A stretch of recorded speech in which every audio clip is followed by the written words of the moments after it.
Bumisita na ba si Jesus sa inyong bahay?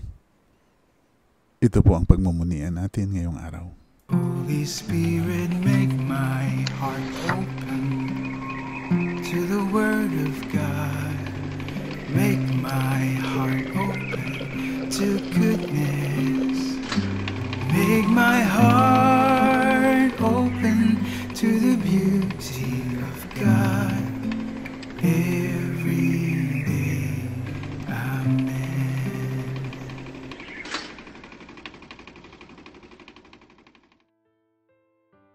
Brothers and sisters, meron at merong dapat gumawa ng gawaing bahay.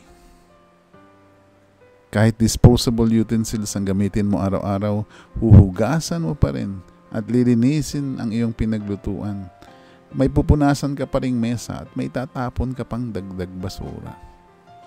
Kahit microwavable ang pagkain mo araw-araw, ihahain mo pa rin yan at iaayos sa ref ang natira. Kahit nagpapalaundry ka sa labas, iaayos mo pa rin ang iyong damit, ihahatid, kukunin at isasalansan sa lagayan. At kahit marami kang cleaning gadgets, may lilinisin ka pa rin at pagagandahin ng mano-mano. Hindi talaga pwedeng walang gagawa ng gawaing bahay. Mabuti na lang, marami kang pwedeng gawin habang gumagawa ng gawaing bahay. Pwede kang makinig ng music o ng balita. Pwede mong isingit-singit ang Facebook at TikTok. Pwede kang mag-isip-isip tungkol sa mga plano mo o sa trabaho mo o sa pamilya mo. Ako nga po, nakakapag-isip ng strategiya sa mga kaso ko bilang abogado habang naghuhugas ng pinggan. Pero ang pinakamainam sa lahat, ang pinakamaganda sa lahat, pwede mong makaengkwentro ang Diyos habang nasa bahay ka. Daratnan ka niya at dito ka niya kakausapin.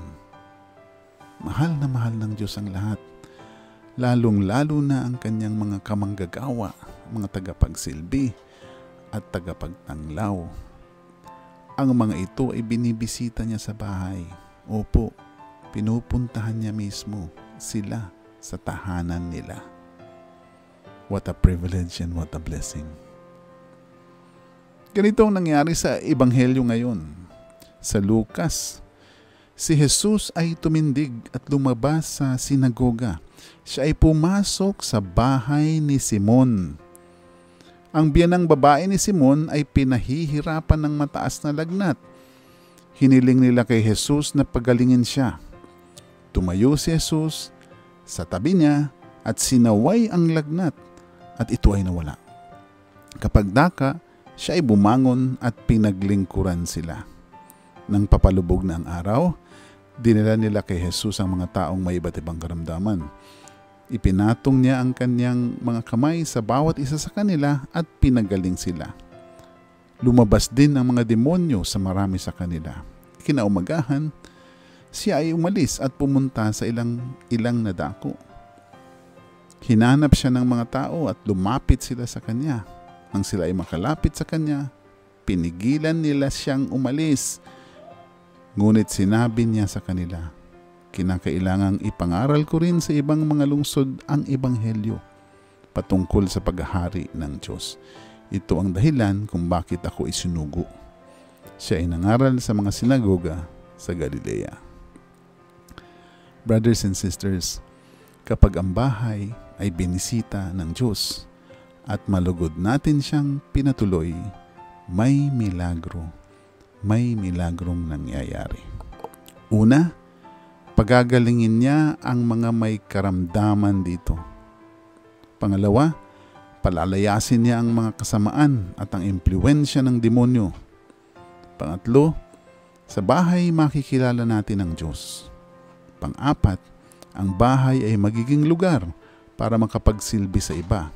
At panglima, ang bahay ay magiging lugar para ihayag ang magandang balita at maisugo sa pagmimisyon. Yung pinagaling niya, lalong magiging masigasig na tagapaglingkod. Magpapatuloy ito sa paggawa ng gawaing bahay. Dahil kapag tinanggap natin ang Diyos sa ating bahay, ang buong sambahayan ay palalapitin niya sa Kanya. Magiging kasama natin siya kahit nasa mga gawaing bahay. Pwede ka ngang umusal ng panalangin para sa iyong anak at asawa habang ipinaglalaba mo sila. Pwede kang tumingala sa langit muna at magpasalamat sa Diyos habang tinatakal mo ang bigas na isasaing. Pwede mong alalahanin at ipagdasal ang iyong mga kakilala, lalo na yung mga yumao na, habang naghihintay na maluto ang inyong ulam. Kapag nakabisita ang Diyos sa ating bahay, ang bahay nagiging tahanan. Ang gawaing bahay nagiging gawaing pantahanan. Siya nating pagtugon sa pagbisita ng ating maawain at mapagpagaling na Diyos. Samahan po ninyo akong magdasal. Sa ngalan ng Ama at ng Anak at ng Espiritu Santo. Amen. Panginoon, salamat sa pagbisita mo sa aming bahay. Salamat sa pagpapagaling mo sa aming karamdaman. Salamat sa pagkakataong masaksihan namin ang iyong misyon at gawa. Patuloy po ninyo kaming papagpanibaguhin. Mailapit nawa namin sa inyo ang lahat ng membro ng aming pamilya. Ituro mo at pagpalain ang nararapat naming mga plano at pangarap sa buhay. Ang lahat ng ito ay samo at dalangin namin sa ngalan ni Jesus na aming Panginoon. Amen. Sa ngalan ng Ama at ng Anak at ng Espiritu Santo. Amen.